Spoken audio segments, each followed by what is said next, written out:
justement les festivités de Noël. Strasbourg, la capitale de Noël, avec le travail des exposants. Et c'est Nathalie Simon qui s'y est intéressée cette semaine. Oui, parce que depuis lundi, on parle de ce 443e marché de Noël de Strasbourg, qui est le plus grand marché de Noël d'Europe, le plus beau même, on peut le dire.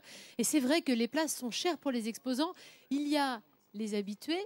Et puis, il y a ceux pour qui c'est la première fois. Mais pour tous, je peux vous garantir que c'est vraiment le stress de l'enjeu. L'enjeu, c'est quoi? C'est d'optimiser ce mois complètement fou qui va attirer cette année, on espère, jusqu'à 3 millions de visiteurs et qui pourra rapporter jusqu'à 250 millions d'euros de retombées économiques pour la ville. Donc, c'est un enjeu important et on va voir comment le stress gagne les exposants ou pas. Plus proche. Pour Eric et son fils, c'est une première sur le marché de Noël de Strasbourg. Et l'installation du chalet, tout un programme. Les places sont chères pour faire partie des commerçants installés au marché du Carré d'Or. Eric est quelque peu angoissé.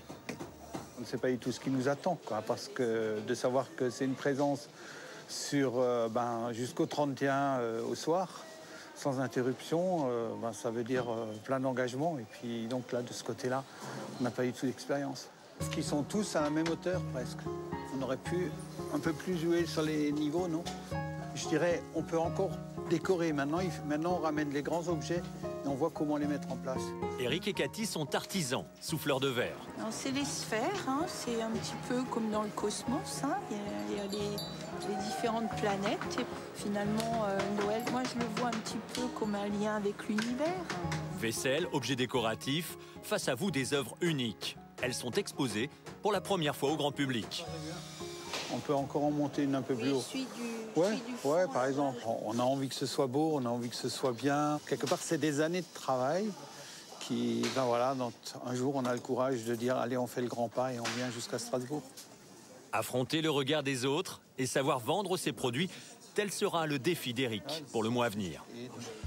À Strasbourg, place Broglie, il y en a un qui n'angoisse plus depuis longtemps et qui sait vendre ses articles à merveille. Et en plus, ça fonctionne, hein. Et c'est pas cher. Bernard, 56 ans, est l'heureux propriétaire de 32 mètres d'étal. Alors, ceci nous coûte 6,10 €. Un héritage de famille, comme il aime à le dire. Après l'école, je venais ici et puis j'ai aidé mes parents et puis mes grands-parents qui avaient 2 stands sur ce marché. Et puis, mais c'était différent. Il y avait moins de monde, le marché était moins grand. Et puis, je ne me rappelle pas de voir toujours autant de monde qu'on voit aujourd'hui. Des guirlandes lumineuses aux objets les plus insolites, ces articles se comptent par milliers. Alors, toutes les guirlandes qui sont vendues sont toujours essayées, hein, vous voyez. Ça fait 4 générations qu'on le fait, donc forcément, on attend sur ce moment du marché Noël parce que cette chaleur, cette ambiance qu'il y a ici, vous la retrouvez nulle part d'autre. Hein. Ici, c'est toute une petite famille qui s'affaire pour Noël. Il y a la femme, la fille, le fils. Et en coulisses... Tu voudrais juste me chercher une boule, tu sais là, les boules avec les clignotants. Tu te rappelles celle qu'on avait déballée à dépôt? C'est pour le petit-fils de Bernard. Vas-y, s'il te plaît, oui. Tu la trouves, elle est là-bas dans le coin, dans le fond. Guidé par son grand-père, Brett est bien utile dans l'arrière-boutique. C'est bien, tu l'as eu? Merci, jeune homme. T'es une perle. C'est Brett. Alors ça sera la relève pour plus tard. Il a un petit peu l'esprit commercial dans le sang. Il aime ça. Hein? La relève de 4 générations d'exposants. Pour Laurent, le marché de Noël, c'est aussi une affaire de famille. Et quand on est vendeur de boissons traditionnelles, il faut se lever tôt. Il y a bonne heure le matin pour mettre les casseroles en chauffe, pour qu'ils puissent bouillir au moins pendant 1 heure ou 2, pour qu'il y ait des évaporations d'alcool, je veux dire, et que le vin soit pur. Chaque matin, on refait les stocks. Il faudrait des oranges, du sucre et des épices, s'il te plaît. On est prêt? Oh, ça va se faire. Donc là, nous avons les stocks de gobelets usagés. Là, sur ce côté, on a du jus de pomme, de la cannelle, les bibes de vin blanc. Là, c'est du vin rouge. Tout ce qui est en bibe en carton, c'est du vin rouge. Et tout ce qui est en bibe de 5 litres, ça, c'est du vin blanc. Avec 70 points de vente à Strasbourg, la concurrence est rude.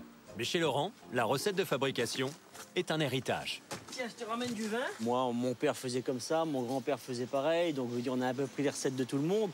Et puis on suit la tradition. Et les visiteurs ne se trompent pas. C'est un des meilleurs ici. C'est pas du frelaté comme certains endroits là-bas. Voilà, il est 10h15, je veux dire, ça circule déjà pas mal. Ça circule pas mal. Et s'il y a un plat qui s'accorde parfaitement avec cette boisson, c'est la choucroute. Un plat typiquement alsacien. Et celui qui lui fournit la choucroute, Laurent, je t'amène la choucroute. c'est Olivier, le charcutier d'en face. Super. Et après, je t'amène les knacks. Olivier tient d'une main de maître une maison qui date de 1933. Ça va? Il est aussi le président du Carré d'Or. Ça va, ça travaille doucement. Ici, 25 exposants se côtoient. C'est bien. Bonne journée. Merci de même. Je vais vous faire déguster le foie gras de doigt d'Alsace. Le dada d'Olivier, Ce sont les Alsaciens qui ont créé le foie gras en 1783. vanter la gastronomie locale. Le foie gras d'Alsace est préparé avec un sel épicé avec une quinzaine d'épices différents. Et pour lui, ce marché a commencé sur les chapeaux de roue.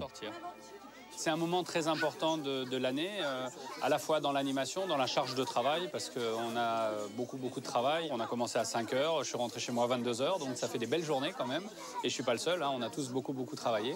Mais on aime ça. Voilà, c'est un moment authentique, très chaleureux, on aime ça. Et cette année, pas moins de 300 chalets ont pris place sur le marché de Noël de Strasbourg. Allez, bon séjour en Alsace, profitez bien. Et parmi eux, certains gros exposants réaliseraient en cette période jusqu'à 100 000 € de bénéfices. Quand on parlait de l'enjeu, c'est important. Alors, j'ai été me promener sur le marché de Noël et je vous ai rapporté 2-3 petits trucs, et notamment cette peluche Marty, qui est entièrement faite ici, hein, peluche faite en Alsace, que je trouve super jolie. Regardez, elle est à côté de moi. Très mignonne, la vraiment, peluche je trouve ça Marty. très sympa. On est dans un esprit tout à fait festif, tout à fait Noël. Et puis, regardez cette Elle est cette géniale, boule ça. de- Elle est magnifique, cette Elle est belle, peluche, hein. franchement. Et regardez, C'est regarde une bonne idée, quoi. cette jolie boule qui est entièrement peinte à la main. C'est Madame Dublin qui les fabrique. Évidemment, hein, c'est une pure création, un produit rare et noble. Regardez, c'est toujours des petits motifs alsaciens. Hélène, tu tiens une jolie petite boule. J'en ai une où c'est écrit, regarde, veux-tu m'épouser? Ah, C'est pas ce mignon. serait- Alors ce ça- serait un petit sapin à thème, un hein, petit message, petit message. peut-être, hein. Ouais, on Et sait toi, pas. Christian? Mon premier Noël, Paul. Ah bah écoute. Ah, bah dis donc, tu les fais pas. Ah bah oui. Hélène, je crois que le cœur alsacien, c'est le symbole aussi de l'amitié. Et on le trouve dans tout le marché de Noël. Absolument, Ouais. il y a Tiens. des cœurs un petit peu, des cœurs en De l'amitié, de l'amour, alors. ouais, petit coussin, déclinés en sous toutes ces porte-monnaie. formes, l'amitié et l'amour, mais ce sont des boules évidemment peintes à la main. C'est vraiment un coup de cœur, c'est un vrai produit artisanal alsacien de qualité. Voilà, et on trouve ça, sur le marché de Noël, ici à Strasbourg. Oui. Forcément, hein, et Dieu seul sait, on l'a vu là, s'il y a bon nombre d'exposants. Christian, tu voulais ajouter? Ben, je voulais là, le ajouter marché que de tout à Noël. l'heure, on était chez On la y est. Ligue. On Oui. était chez la Ligue, mais vous savez que l'origine de la boule de Noël en verre vient d'un village qui est juste à côté de chez la Ligue, à côté On en de a Miel. parlé. Weisenthal. À Weisenthal. On en parlera Weisenthal, dimanche. oui. Dimanche, dans Un Dimanche en France, à 15h20 sur France 3, consacré au marché de Noël, comme les images que nous montre Laurent Dôme. Vous voyez, une grosse activité. Ici, il y a plus de 3 millions de visiteurs pour ce marché de Noël, ce qui est absolument important et conséquent.